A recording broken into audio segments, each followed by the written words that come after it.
कई बच्चा का ऐसा कमेंट आ रहा था कि सर रिजर्व लिस्ट में जो है ना मेरा इतना पॉइंट से है, और कब आएगा, कब पता चलेगा कि मेरा रिजर्व लिस्ट के थ्रू सिलेक्शन हुआ कि नहीं हुआ, चाहे वो आपका आईबीपीएस का हो या फिर आपका आरआरबी का हो। देखो दोस्तों, इसका कोई ऑफिशियल अनाउंसमेंट नहीं रहता है, बट जैसा कि अभी जो है ना बहुत सारा ऐसा बैंक है जहाँ पे डीवी वगैरह ये सब शुरू है, मतलब ज्वाइनिंग वगैरह ये सब हो रहा है, तो इसमें थोड़ा सा वक्त लगता ही लगता है। तो आप जो स्पीड से ये काम हो रहा है ना, आप ये ले के चलो कि या तो आईबीपीएस हो या फिर आरआरबी में हो, आपका ये पूरा अप्रैल, तो अब अप्रैल और मई, ठीक है, ज़्यादातर जो है ना चांसेज है कि ये आपका ज्वाइनिंग वगैरह में ही जाने वाला है, ठीक है।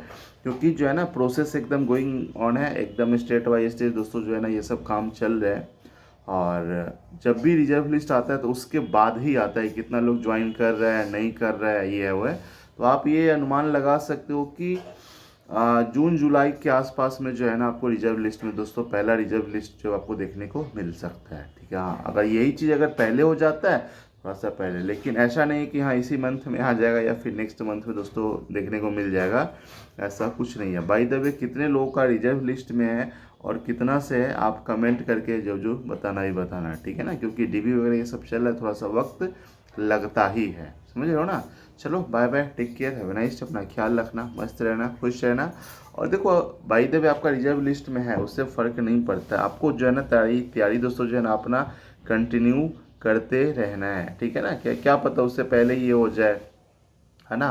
और क्योंकि कई लोग अब उसके भरोसे रहते हैं, नहीं अगर उसमें हो पाता है तो लगता है कि हाँ अब मेरा एक तो हुआ भी नहीं और जो तैयारी कर रहे थे वो भी एकदम छूट गया। तो आपके हाथ में बोलते हैं ना कि घाटा ही घाटा हो जाता है उस सिचुएशन में। इसलिए जो है ना तैयारी भी लगातार करते रहो। सच्चा एक्सपीरियंस भी वही होता है कि जब तक आपका फाइनल सिलेक्शन नहीं हो जाता तब तक आपको लगातार दोस्तों जो है ना मेहनत करते रहना है, ठीक है ना। ऐसा नहीं कि अभी एग्ज़ाम दे दिया फिर उसके रिज़ल्ट का वेट किया, फिर जैसा रिज़ल्ट आया उसके बाद तब आप डिसाइड करेंगे कि पढ़ना है कि वो हो गया, ठीक है ना। ऐसा नहीं, आप लगातार करते रहो, क्योंकि बहुत ही मेहनत के बाद जो है ना एक आपका कॉन्सेप्ट क्लियर होता है, स्पीड आता है, चाहे प्री हो चाहे मेंस हो, ठीक है। अगर आप छोड़ देते हैं तो फिर से वो मतलब डाउन होने लगता है। आप ऐसे समझ लो कि एक घड़ा है, उसमें छेद है, पानी डालते रहोगे तो वो भरा भरा दिखेगा, छोड़ दोगे तो वो नीचे से लीक जो है ना वो पूरा घर देखते धीरे धीरे घड़ा खाली हो जाता है।